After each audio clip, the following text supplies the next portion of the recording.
this is David Friedman. I'm co-host with my colleague Dave Berkus on TCA Crossroads, where investors and entrepreneurs connect.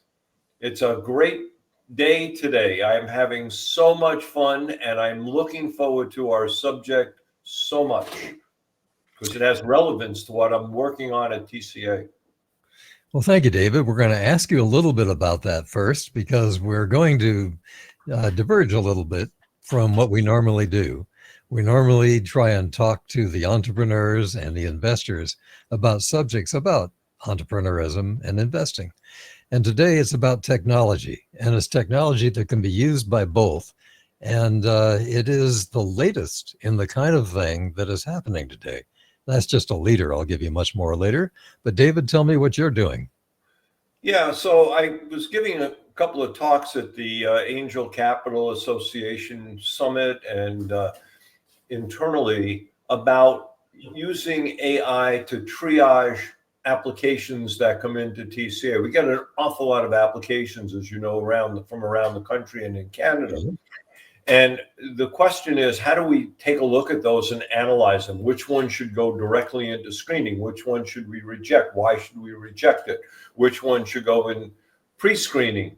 And how do we help the teams that do the screenings or pre-screenings to make intelligent decisions, to ask the right questions, or to avoid blind spots, as I call it?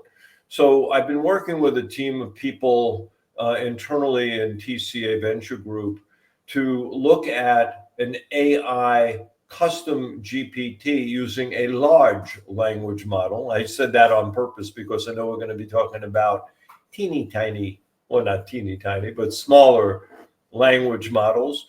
And we had another training session. We're trying to train everybody in TCA on the use of these models. And we're working with Westcliff University in their capstone project to help refine that model over time.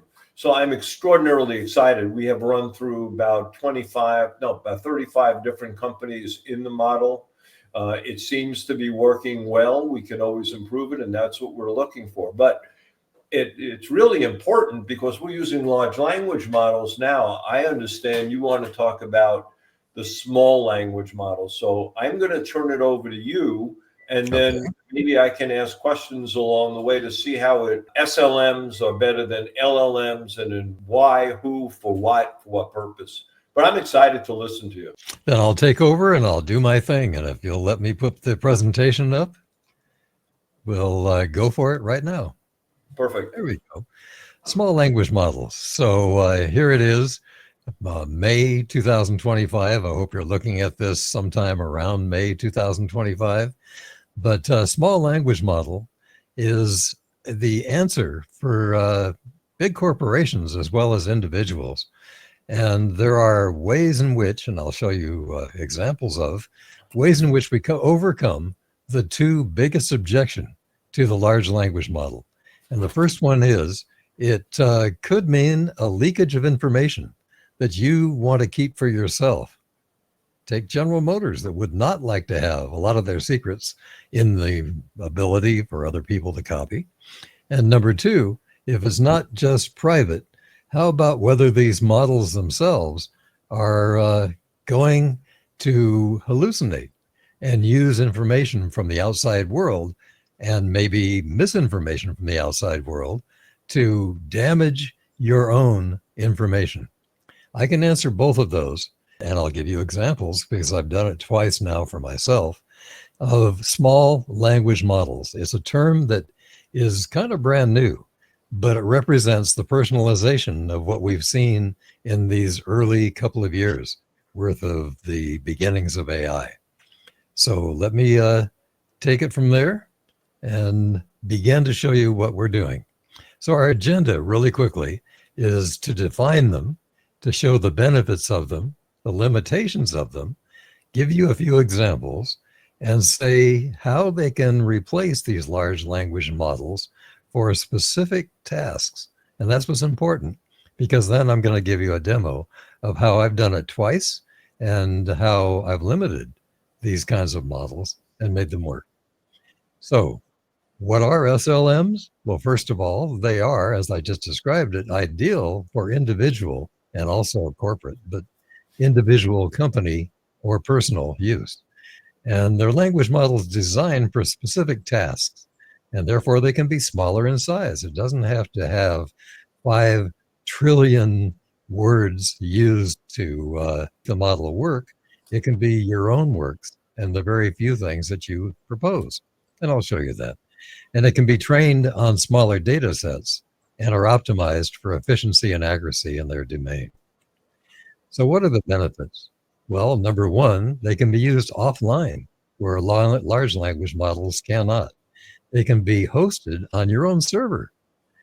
They allow for the privacy we discussed. They're obviously cost effective because at this point, you can control the entire use of these language models instead of having to pay others to do so. And then you can make them very specialized for your domain. Your domain can be as small as your operator's guide that you're trying to allow people access to, or as large as everything you've ever done, and you want all of your employees or your legal team to have complete access. Can I ask a quick question?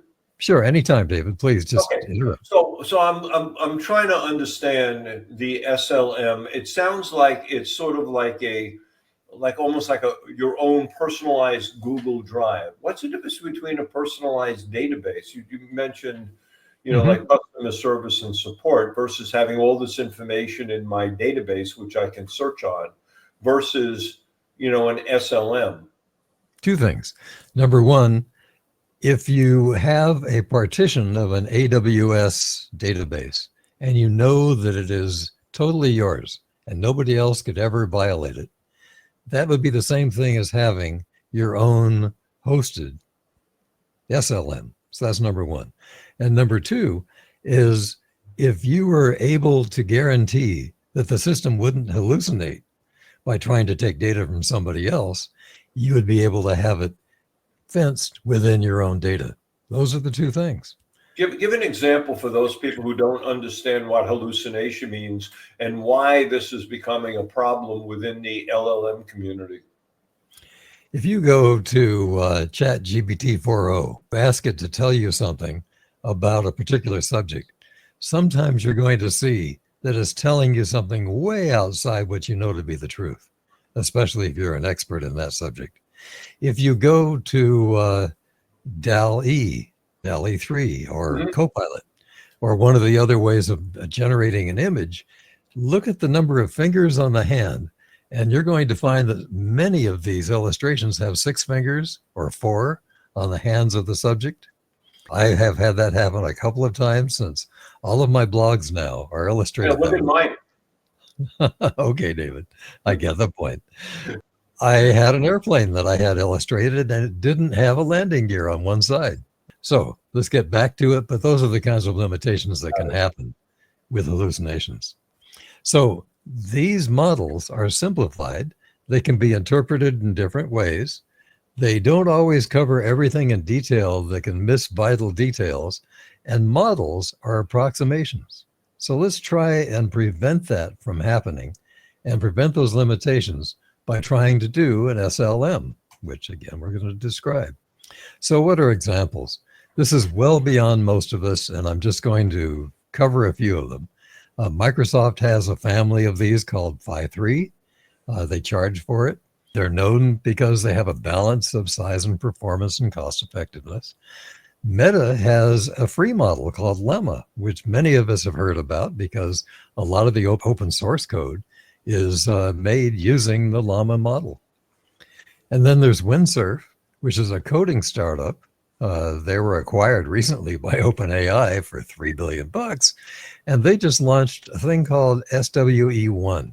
It's the first in-house small language model designed specifically for software engineering.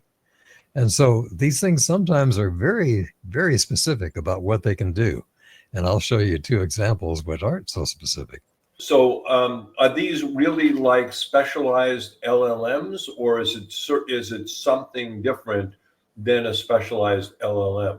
Look at the third paragraph, fast and compact. So Got you it. can actually run this on your own server, and your own server can be defined as, the desktop that you have at home. Not that you want to do that, but you can. And you can also rent these things from others. And I'll show you two examples, one of which I do rent from others. And so Microsoft just this week introduced NL Web. It's an open source project designed to bring natural language interfaces directly to websites. Right away, as they announced it, Tuesday of this week, TripAdvisor, Shopify, Eventbrite, Hearst, O'Reilly, these were the big companies that initially began to use this small language model for themselves. And so you're finding that even big companies have decided that there are ways of getting around those two worries that we had. Number one, hallucinations, and number two, other people getting access to your database. So how do they replace large language models for specific tasks? That's kind of the questions you were asking. Yep. So less processing power, less memory, avoid sending data to external servers. That's a giant one. And they can be tailored to the very task that you want it to, like summarization, code generalization, or even sentiment analysis. So that'll help you. So we want to engage your audience. We want to ensure that your information is easily accessible for data extraction and ideal for things like FAQs or the instruction manual for your particular system. And the manual can be 500 pages. What if somebody wanted either context sensitive help or if they had a generalized question? And they would never want to look at a 500-page manual, which nobody delivers with their systems anyway today. They just allow it to be a PDF, which makes it even harder to find. So why not make this a small language model instead so people can ask natural language questions and get good answers? Well, the answer is, of course, that's what you wanted to do. Before we get into your demo, what kind of organizations are most interested or are using small language models? You mentioned O'Reilly, you mentioned Hearst. Those are kind of like, they're very different. One's newspapers kind of, and one's, auto parts. But what kind of organizations? Are you finding those SLMs in the medical area? You finding them in retail? You finding them in the smaller companies or maybe departments of large companies? If you are a company that has a publication and a lot of documents, even videos that you've produced, because we can take the audio out of videos and text them. I'm saying we, but it can be done. If you have any of those things and you want to limit people's access to those things, that's the negative side of it, limiting. The positive side is you want access to all of those things and people can ask general questions of them. So how do I do this particular task? That isn't a context sensitive question. That's one that says, how do I begin and get it done? And today we can look it up and find, perhaps Copilot answering our question. But if you had a small language model, you might be able to get to it right away without having to go and find all the possible answers. There is only one answer. And let me show you how you do that. So in answer to your question, in one of the two demos I'm going to give, if you happen to have a blog, which I do, and twice a week publications on LinkedIn, which I have written a lot of books, 13, and I've got a lot of content that I've done with videos over the years. I would love to have those repackaged. How about that? So that maybe I can give my information in my words, in my persona, and have it in different words slightly and different subjects by combining two or three of mine without my having to do much work. And that's what I do. And this is my secret for you in my LinkedIn blogs twice a week. But my weekly blog, I maintain as things I write originally. So I do have that balance. Now, I'll give you the example, and here it comes. V30 is a company that was created in Argentina. And I happened to see them very early on because they contacted me and said, would I help them come to the United States? And I said, let me see what you've got. And I was really excited. What I just told you a minute ago about somebody who does any kind of publication, whether it's a marketing company or me in my case of my blogs, or anybody else that has to generate data a lot. This one kind of excited me. So I helped them come to the United States, helped them incorporate. And this is the result. They are just now at the beginning of their marketing effort. It hasn't really been released, but here's what it looks like. The first thing you want to generate is a context profile. There's a term most of you haven't heard before, but I want you to really understand what it means. And so if you look at the screen, and it's going to be hard for you to read, I am defining myself as if I'm a third person, creating a persona for me, so that whenever these publications happen, they will happen in my persona. You are an expert content creator who understands my brand voice and my largest audience. And when creating content, always use my voice, my first person. I am Dave Berkus, so don't refer to me in the third person. And do not put an introduction or a boilerplate or a special explanation of what I am and what I do. Let's just talk about the content. That is the series of rules that makes my context profile. Then look at the roped in area where it says AI settings. That's the creativity level. So I can make this by sliding all the way to the left, absolutely word for word, things that come out of my content. Now, I've written the 13 books and lots of things, so my content is pretty deep.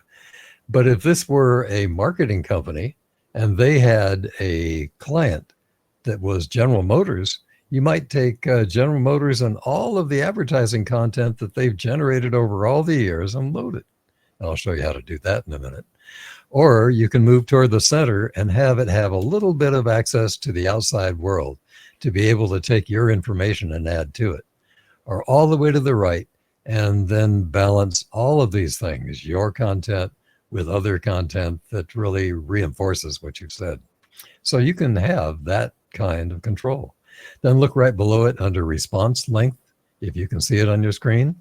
Yep. If it's concise, it is only your words and absolutely nothing else. If it's balanced, there's a little bit more coming out from others. And if it's detailed, you will add to your content from others, meaning the outside world, that makes a much longer and much more robust opportunity. So those are how, in setting this up, we began to go to the next stage, which would be this. This is the beginning of adding knowledge. So look at the two roped in areas. The first one is about me. I am Dave Berkus. I'm a speaker, author, and consultant. The second one that's roped in says, my goal is teaching entrepreneurs lessons in business creation, management, and exits. And then the third one over on the right, which isn't roped in, says, my thought process is to generate content from Dave Berkus's publications. So those three things kind of give you an idea from what happened in the first screen as how this is going to behave when it acts like me. And then right below it, but not roped in, it says, these are some of my vlogs, meaning video blogs, and following them in my writing style. Then look at all the rest of the ones that feed into it. Each one of those are books that I've written, the entire content of each book being fed into this small language model.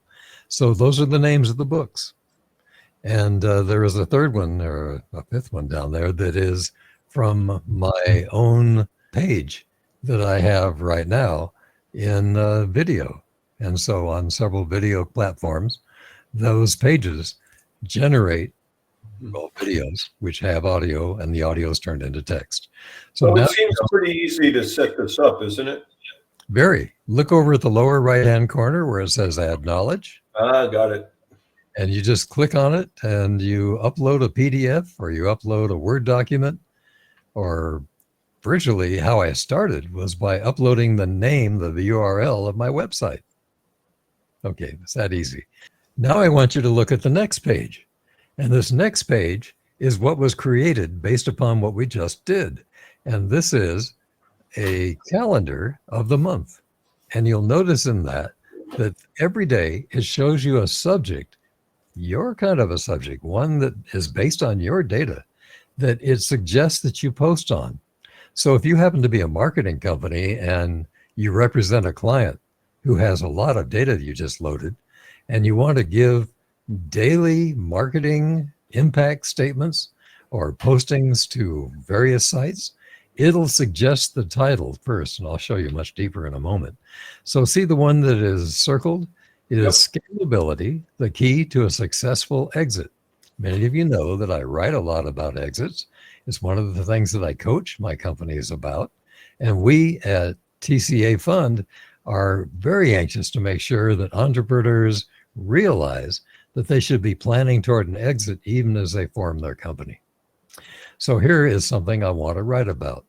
And yet I just said a minute ago that for my LinkedIn posts, I am writing about it, but I want the AI to help me write it faster. So what is the next screen? Here is that very one that I circled a minute ago. And it says the primary objective is, and it tells me what it is based upon that subject. The core theme is based upon that subject.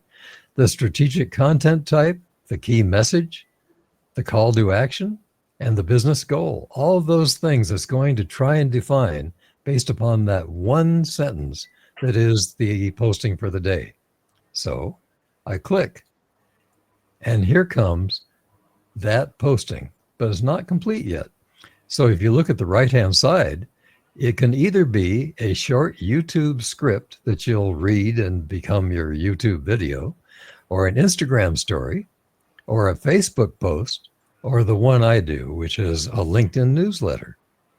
Or it could be a feed, but whatever it is, you decide what it's going to be. So I will drag from LinkedIn newsletter from the right-hand side into the center, and it will create a complete long LinkedIn post. And there it is. Oh, cool. Here's my LinkedIn page. There's that post. You can see how long it is. I had a picture at the top. This one didn't, but I do. And therefore, I have a complete article. It could have been shorter. I could have made this just, what are you interested in talking about today? Which those of you familiar with LinkedIn know that you can just post that quickly. I could have done that in just a paragraph. So there's how V30 helps me to produce content directly out of my books without my having to redo anything. That is so cool. It's a small language model, and it certainly saves me, well, you know how much time, you can guess that. So there's number one. And I hope that gives you an example of how somebody that has to publish often, especially somebody like that, can make this happen. Here is the opposite kind of a model. It uses the same data. Now, this is one that I rent, meaning although with small amounts of data, you can get free use. But if you have a lot of data, you rent this from a third party. It's a small language model, and it is called GPT-Trainer, and it does this. This is the result of my having loaded those same books onto their model, and it produces for me a block that I can then add directly onto my website, my URL, or anywhere where I have access to a website. And if you read it from the top to the bottom, it says it's my AI chatbot. And it says, hi, I'm an AI chatbot trained on Dave's books and writings. Ask me anything about Dave's insights, and he will answer. See the question box below. So here are some FAQs in the middle, just helping to prompt somebody. If they press on one of those, it's as if they typed in a question. And then at the bottom, it says, ask Dave here. And that's where you can ask. If I were an operator's guide, you would ask the operator's guide your question. If it's me, you're asking me because you're trying to get my content and have me kind of coach you by answering a question that you might have. So, and that's how people use me. All right. And so I've put this into my website in various places, and there it is in another one on the page about me. And it gives you an idea of how I can speak to you without having to actually take my time to do it. I hate to say it that way. So David, I have kind of given you in a very quick few moments exactly how to make this happen. I wonder if when I call you, do I get your bot or do I get you? I'm now getting confused. So someday you're going to get my bot. Today you Yeah, get I'm me. sure. This has Uh, been phenomenal. I mean, in setting it up, how do people get started? What would be your way to tell all the folks, be they an entrepreneur, an investor, or person in business? How do you get started creating your own? Is there a reference point? Is there a site that you go to? You yes, use ChatGPT? Do you use a separate one? yes. And so, first of all, for the V30 AI, I can speak to it directly because the website is being managed in Argentina, but is available as if it's local here. And it Got it. is V30.ai. This entrepreneur is still adding features. And so it's interesting to watch as it expands even more than what I showed you. And yeah, you can get I think it's a 7-day free trial. Try it. Load any data you want from your own Word documents or anything and see what happens. And then if you want to really make it happen, like I just showed you, I think it's $49 a month or less. Uh, Right. and that's the way that one works. And for anybody who is publishing often, that is so cheap when you consider the amount of time saved, let alone it suggesting a whole month's worth of topics if you remember the calendar that you saw. And the other GPT trainer, I believe, is gpt-trainer.com. But if you Great. look it up without even looking up the URL, you'll find it. And it's a third-party company that Steve Frenzinger of our group, Oh, our old friend Steven. Yeah. yeah, recommended for me, and he's using it too. And You know, between those two, and there are probably many more, and by the time you see this, there will be many more, but they are good examples. it used to be that when we wanted to set up a meeting, I'd have my people call your people. Now it's going to be my AI calling your AI. This has been phenomenal. I mean, I've really enjoyed this.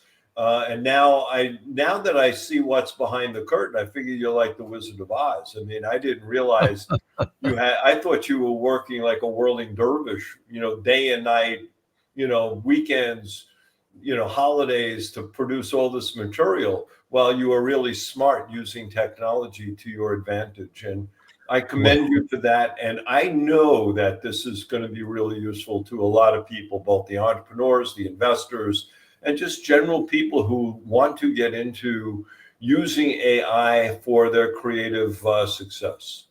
let me emphasize that the weekly blogs, which you can get by way of email, and let me give you the pitch. Go to Berkus.com, Berkus.com, and sign up. It's free. Those are ones that I write every week. So my description of the small language model is obviously the ones that you'll find on LinkedIn. And there you are, David. I have opened myself for everybody to know everything there is to know about me. So thanks. I thank you so much for doing this, and I hope everybody who is watching or listening takes advantage of the pearls of wisdom that Dave Berkus has shared. And with that, I wish everybody successful investing. And this is David Friedman with my co-host Dave Berkus for TCA Crossroads, where investors and entrepreneurs connect, and in this case, connect through AI. Thank you, Dave.